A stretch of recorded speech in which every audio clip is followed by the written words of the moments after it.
Hey, this is Bernie Borges. Welcome to Poolside Sales Chat, episode 8. I am also the host of the Social Business Engine podcast. And today, on episode 8, what I want to discuss with you is that LinkedIn is not your resume. I want to cover 4 hacks on what you should be doing on LinkedIn because LinkedIn is not your resume. See, I find that actually a lot of salespeople view LinkedIn as their resume, and they're really shortchanging themselves. To me, that's kind of like saying like your hand is your body. Look, your hand's a part of your body, but it's not your entire body, right? Kind of an obvious thing. Well, same thing with LinkedIn, okay? It is not just your resume. So here's 4 hacks, maybe even let's call them 4 strategies that you can use on LinkedIn to really, be part of that 1% of the cream of the crop on LinkedIn, specifically in your sales career. Okay, number 1, I want you to think like a performer. Yes, I want you to think like a performer. Now, if you've been building your brand, your personal brand for a while, then this shouldn't be a stretch for you. You should really be able to embrace the concept of being a performer. What does a performer do? A performer earns their living by actually doing the things that they want to do for their audience that's good for their audience, so that their audience will give them good feedback and pay to see them, right? Well, in your world, a sales performer is about being in the game so that your audience wants to be with you. And that actually takes me to hack number 2. And that is that I want you to think of the people that you engage with as your audience. In other words, I don't want you to think of them as prospects, customers, friends, peers. I want you to think of them as your audience. And just like a performer is out to get an emotional reaction out of their audience, you are also, in sales, you're out to get an emotional reaction out of your audience. And I want you to think about the ways that you can actually engage your audience to create an emotion about your brand so that they want to engage with your brand. Now think about it. When you go to an event, let's say you go to a sporting event or you go to a concert, right? You don't go there to just watch it, right? You go there for the experience. So what you want as a performer is you want your LinkedIn profile to actually perform for you, right? Yes, I really mean that. You want it to perform. You actually want to get an emotional reaction from the people who visit your profile. We live in this multi-sensory, multimedia world. You can create an experience on your LinkedIn profile that actually gets an emotional reaction from the people who are visiting your LinkedIn profile. So that's hack number 2. I want you to think of the people that you need to reach as your audience, not prospects and customers.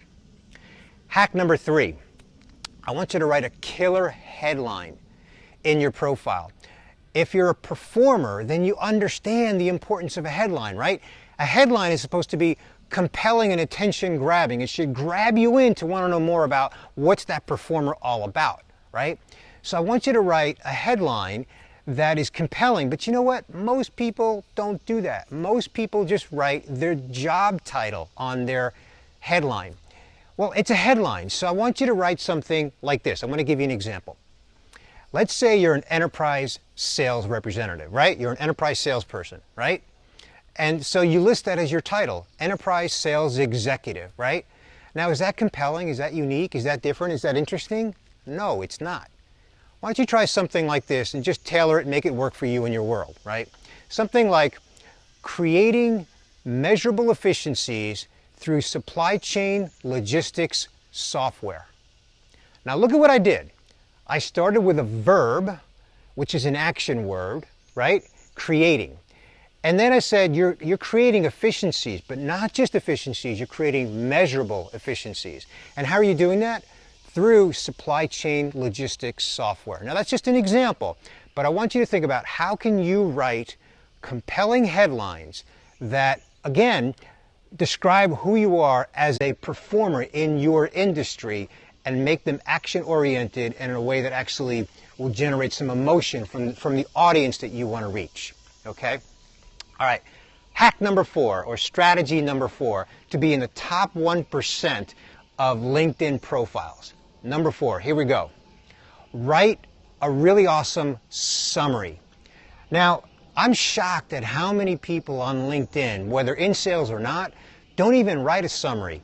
On their LinkedIn profile, they begin with, below the headline, they begin with their job experience. Well, those are people that don't think like a performer. Those are people that view their LinkedIn profile as just an online resume, okay? And like I said before, that's like thinking your hand is your whole body. I want you to write a really compelling summary. And here's two things that I want you to do in your summary. Number one, tell a story about your career journey and your achievements, okay? But remember your audience, who your audience is, and write for that audience. So tell a story. And number two, use some personality. Add a little color to it, okay? There's no rule anywhere on LinkedIn that says that your summary has to be boring. It doesn't matter what industry you're in. Add some personality. And I'm going to give you a little example here.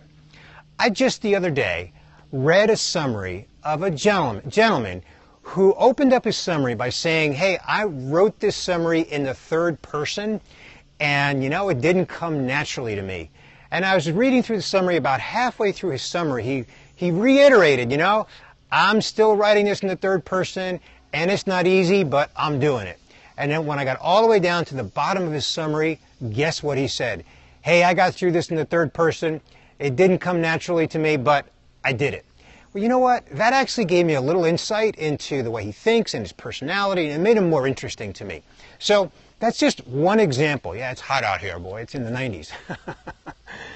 So that's just one example of how you can write a summary, a compelling summary for your LinkedIn profile. All right, so let's recap here, and I'm going to end this poolside sales chat here in just a minute. 4 hacks or strategies on what you should be doing on your LinkedIn profile so that you can stand out and you can be in the top 1%. Number 1, think like a performer, okay? Think of ways that you can actually create an emotional reaction from the people you want to reach. Number 2, think of the people that you want to reach as your audience, okay? Not prospects and customers, and create an experience for that audience that is going to align them to you and your brand and the value that you're delivering to them. Number 3, write a killer headline for your profile. A headline that describes what you do and how you do it in a way that, again, aligns with your target audience. And then number 4, write a compelling summary that describes your career journey, your achievements, how you did it, and do it in a colorful way that shows some personality. So there you have it, 4 hacks, 4 strategies that you should be doing on LinkedIn to get in that top 1% of LinkedIn profiles. All right, that's it for episode number 8 of Poolside Sales Chat. This is Bernie Borges. For more on this, check out my podcast or go to the website at socialbusinessengine.com and just check out all the other content we have there, journals, blogs, etc., on this kind of content to help you in your sales career. Hey, until next time, I wish you continued sunshine. See ya.